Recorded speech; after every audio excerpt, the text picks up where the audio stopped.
Hey, if you like my content, please consider subscribing, drop a like on my video, and share it on social media. Thanks. So, there's a channel on YouTube called Darkmatter2525. If you've never watched it, it's a series of animated videos. It's this guy, he makes animated videos, usually challenging religion, all religions, but especially Christianity, organized religions in particular. And that's great. I mean, I'm an atheist, but I don't talk about that because I don't think there's anything there to talk about. Atheism is the default position. Atheism is the true position because it's the one that has all of the evidence in support of it. Right? So I don't see that there's anything else to say. It's like I could argue with you all day long, but I'm arguing with somebody who's dogmatic. I'm not going to change your mind because you're dogmatic. You believe a religion, literally. So I don't see the need to talk about my beliefs or your beliefs or anybody else's beliefs. And I do want to say this. So being an atheist does not mean you don't have faith in anything. It just means you don't believe that there is a God or gods. That's really it. You can believe in other stuff, but you can't believe in a God or gods. And I'm tired of people thinking that atheism means that you believe in nothing beyond that which we can test scientifically. So dark matter, like I said, he attacks religion. Not really attacks, but he pokes fun at it. He points out a lot of flaws in religion. And lately he's been attacking the culture that we're living in here in the United States, the cultural evolution, the changes that we're seeing that are challenging the status quo in the United States. His latest video is especially egregious, and I wanted to go through it and point out all of his mistakes, where he is like so far out of line that it's just ridiculous. So, if you've never watched his channel, this is going to be a painful video to watch, but we'll get through it together. Yay. Okay, so there's several agendas we need to address. The LGBT agenda, the atheist agenda, the feminist agenda, leftist, liberal, globalist, Marxist, progressive. Okay, let's get through this quickly. What are the gays up to now? They're kissing, they're holding hands, they're doing stuff. And they want to put it in films, television, and video games and whatnot. Oh, well, that's definitely pushing an agenda. We need to do something about this. If movies and video games can get you to kill people, then they can definitely turn you gay. I'm already on it, boss. We're calling it political. Calling what political? Gay people. Also, too many black people, too many female leads, religious minorities, etc. If they exist in a movie or game or whatever, it's called politics. But don't those people exist in real life? If they're in real life, it's not politics. But if they're in media, it is politics. Okay, I don't know where this notion came from that everything is political. Any of your social things are political. Any of your scientific things are political. The only thing I can say is that politicians and politics has a role in kind of regulating these different areas. So, gay rights, trans rights, limits on pollution, those are all things that can be handled through the government. So that's the only thing I can see as to where these things became referred to as political. And I don't know, like I said, I don't know where it came from, which side that is, what organization or what part of the culture decided to say, hey, this is political. These things are political. I don't know if it came from the left, the right, or just nowhere. Um, so yeah, I kind of agree with him here that this stuff doesn't make any sense. I don't know why you. I mean, do you have an example, Dark Matter? Do you have uh, some sort of factual evidence to say, hey, look, the Republicans are making this up, the conservatives are making this up, and they're shoehorning this word to mean anything and everything? And when these things are talked about in the real world, when these people exist in the real world, and somebody talks about them, it's called political. It doesn't have to happen in movies or video games or stories or TV or any of that stuff. If you're having a conversation with somebody about, say, gay rights or something, or gays in general, and somebody overhears you, hey, look, that's political. Why are you talking about that? I've experienced that firsthand many times. Now, I don't want to speak for other people, but I do want to maybe address what I see as the potential arguments against homosexuality. So, like I've said, they're shoehorned in. You see this with Batgirl. I think it was Batgirl. The show was all about the homosexual relationships, not about a superhero. So that's not what I want to see. I want to see a cool action show about superheroes and supervillains and stuff like that. Who you fall in love with, it doesn't matter for the show. Now, I think people are concerned about how they're going to explain these sorts of things to their children. So for that kind of argument, it's like I can't even explain hetero intimacy to my child, physical intimacy to my child. How am I going to explain this homo stuff to my child? And it gets really complicated when you got LGBTQ, MNOP, RST, WYXV, and all these other letters that go into the abbreviation. It's not an acronym. Don't call it an acronym. Look it up if you don't believe me. All these different things that are supposedly that they're non-existent. These people are just they're like splitting hairs down. Like, oh, once I felt like I fell in love with my cat, and so therefore I'm this kind of person. It's like, no, okay, no. You got basically three options.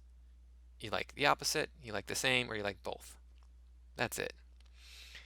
You might like none, supposedly, but I don't even believe that's real. So I think people are looking at it going, how do I explain this to my children? And it can be confusing and difficult to get into those conversations with your children. I understand, especially if they're too young. I don't really see that is such a big deal because you need to be like, hey, different people love different types of people. You don't have to explain all the way the body parts fit together and stuff. I think there is also a concern that like this is going to destroy civilization and just destroy society. It's interesting. I was reading a book recently, a science fiction book. Not a very good book. I don't recommend it, but the interesting thing about it was it looked into the future quite a bit.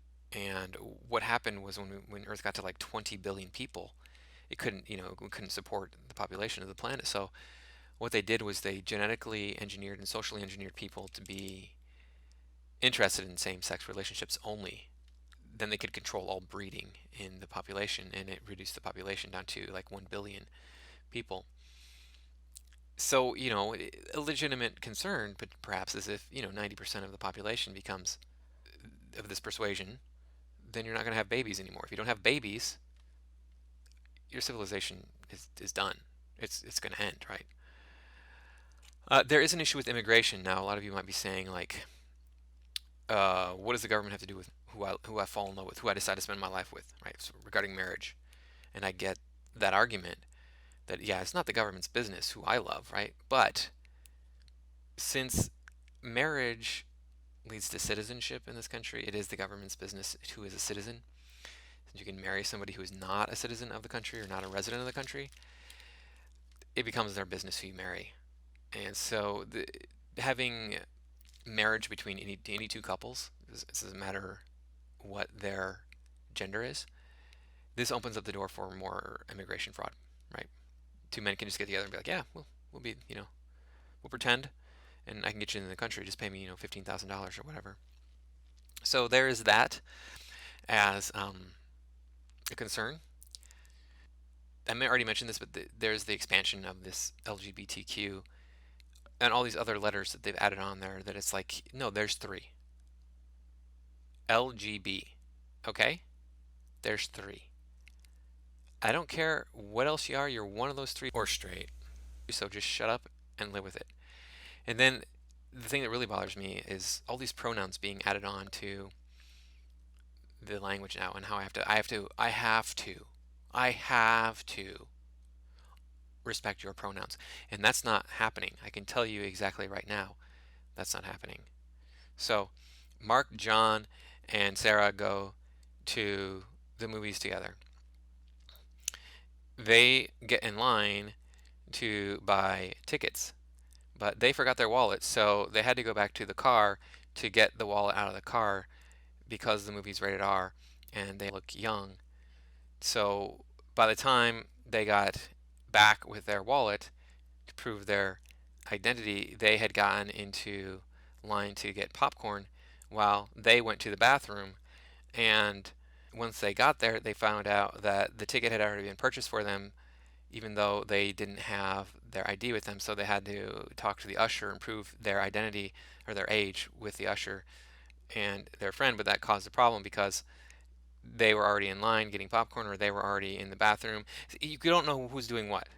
Okay, you can't just randomly change these pronouns. It's he and she for a reason. And don't you be sitting there telling me that I have to honor. I don't care who you are. I'm not honoring your pronouns. I'm going to call you a he or a she. You be a president of the freaking United States and telling me that I have to honor your pronouns. Your pronouns better be he and she. Right? He or she, depending on what you are. I don't want to hear any of this garbage anymore. So you want to sit here and say that, like, this is not an issue in our society, that this is just blown up BS. The people are not coming for you. The people are not coming for me. People are not trying to change things in our society. And there's enough room for everybody to exist. That's what this whole video is about. It's about there being, oh, there's enough room for everyone to exist no matter what their opinion, no matter what their ideas are in the world. Yeah, okay. That's a great sentiment. That's not what's happening. What is happening is people are coming to change the way that you think, the way that you feel, the way that you want to do things in the world. It's not about going, hey, yeah, let's live and let live. We can all just get along. It's not about that. Where have you been, Dark Matter? There's a movement on, there's riots right now going on about changing all of these things. It's not about police brutality. It's not, because we arrested those police. They're going to be tried and they're going to go to prison. So it's not about that. It's not about racial inequality. It's about changing the culture to fit their weird, wacky ideology, their weird religion. This is a religion to them. And you're the one who's speaking out against religion. You've lost the plot, sir. You have completely lost the plot here. This is a religion. Black Lives Matter is a religion. SJWs, they're following a religion. So it's okay for them to have their religion, but Christians can't have theirs. You're a hypocrite. Knock it off. Okay, but what if said media really is about politics? Like what? War? That's not political. Economics? That's not political. Actual political policy? Not political. Two black lesbians kissing. Oh, that's political as shit, boss. I see. And being political is... Yeah, war movies are generally not considered political. Economics is not a political thing. Economics is an economic thing. Sure, the government can pass laws that can affect economics, but we're supposed to have like separations in this country so that economics and politics don't overlap as much as they do in, say, other countries, because we don't want to have our politicians corrupted by the economic system. Actual politics in a film, if the film is about, politics, it's called a political film usually. This idea that gays and minorities or non-whites, because they're not minorities. I mean, Asians make up the majority of the population in the world, but they're considered minorities for some reason. Women make up the majority of the population usually. They're considered minorities. It's just stupid. But yeah, thinking that stuff is politics, yeah, it's not good, and it shouldn't be referred to as politics. But what we have going on here is a socio-political movement where people are trying to force these ideas on us. I don't see it coming from the conservative side. I'm a liberal. I'm on the left. I admit that. I see it coming from my side. People who are much farther to the left than I am, they seem to be the ones going, hey, look, we need to have this as government policy. We need to have this as the way it is in our country, period. And if you don't agree with it, you're a commie, you're a Nazi, you're a right-wing extremist, you're a bigot, you're a racist, you're all these different terrible things. But, I don't care what gender a character is or what sexual orientation a character is. I just don't want you shoehorning these things into my programs. Does it matter that the character is gay? Well, maybe, depending on the story. But they're putting it into stories where it has nothing to do with anything. It has nothing to do with, characters' orientation has nothing to do with the story. It has nothing to do with the character. It's just there to be like, hey, look how cool we are. Look how progressive we are. It's shoehorned in. And being political is bad? Absolutely. It's impolite to discuss politics. Also, we're calling stuff like that getting woke. Woke? Isn't that like taking the red pill? No, no, no, no, no, no, no, no, no, no. But doesn't the red pill wake you up? Yes, but it's good awake versus bad awake. You have to be the right kind of conscious, sir. Right, boss. It's all about being a nonconformist. So as long as you conform to the kinds of opinions we like, then you're the right kind of nonconformist. I see. Okay, so what's wrong with that? Everybody feels that way, really. I mean, there are a lot of people who recognize this for what it is. It's not liberal ideas that we're complaining about. It's the attempted erasure of the most powerful country ever. It's the attempted erasure of our home country. The United States is not by no means perfect, and it's gotten worse, in my opinion, over the years.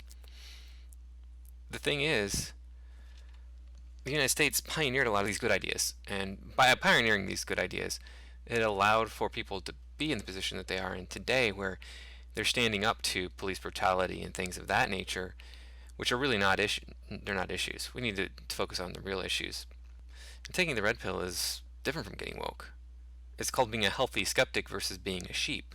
That just goes along with BLM blindly regurgitating their talking points. It just supports Antifa blindly regurgitating their talking points. Just regurgitates the SJW talking points, thinks that the SJWs are correct. So there's a big difference between being a healthy skeptic, which is taking the red pill, right?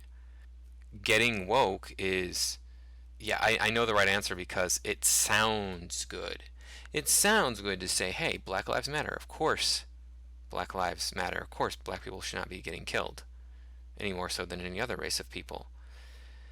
And the fact of the matter is, in this country, the police are killing them a little bit more than they're killing other races by percentage, but it's not like there's a genocide on black people. It sounds good to say these things. It sounds good to say, hey, women deserve equal rights. Yes, of course women deserve equal rights. What about men and their rights? What about men and the problems that they're facing? Nobody brings that stuff up. Nobody cares about any of that stuff. It's only about, oh my gosh, the poor women. We care more about women than we do about children in this country. It's ridiculous. Women, adult women, can take care of themselves, so allow them to do so. There's no need to give them extra support. It's gotten to the point where it is a danger for men to be in a relationship with women at all, period. They can say anything about you and it will be believed, at least in the court of public opinion, if not in actual legal courts. So these talking points are just that. They're talking points. Healthy skepticism looks at this situation and goes, oh, women do, of course, at times need help and they should have equal rights, etc., blah, blah, blah. But women get the majority of alimony. Women get the majority of child care or child support. Women can divorce without any reason at all. They can just decide to divorce. Women have the right to bodily integrity. And we're going to go over this more when we get into the part of this video that's about women being represented in society. We are 2 minutes in. I believe this is altogether 13 and a half minutes. I think I'm actually maybe only 13 minutes, but still. 2 minutes into this. And this is a long ways to go. Oh, man. Okay, well, I'm going to probably continue this in multiple parts because there's just so much to talk about here. Thanks for watching, and I'll catch you in the next one.